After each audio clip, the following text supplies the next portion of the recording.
الو، مساء الخير يا مدام، اهلا بيك. مستر، انا بنتي بتسرح وهي بتذاكر ودايما ادخل عليها الاوضه الاقيها متنحه في الكتاب بس مش مركزه، اعمل معاها ايه؟ انا هقول لك الحل يا مدام. الطلبه اللي من نوعيه الطلبه اللي بتسرح اثناء المذاكره ما ينفعش نخليهم يذاكروا فترات طويله، ما ينفعش. ده ما انت بتخترع العجله، انت بتخبطي في الحيطه، بتنفخي في الحيطه، مش هتتحرك. لازم الولد اللي بيسرح نخليه يذاكر تحت رعايتنا فترات قليله، يعني يذاكر تلت ساعه ونقومه احنا، اوكي؟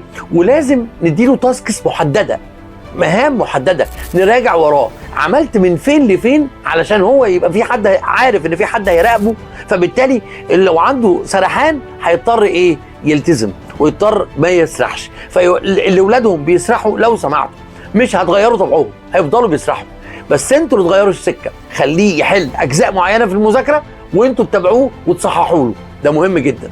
كنت معاكم مستر ايمن تدرس الافكار دي، ابعتوها لاصحابكم علشان الناس تانية تستفيد.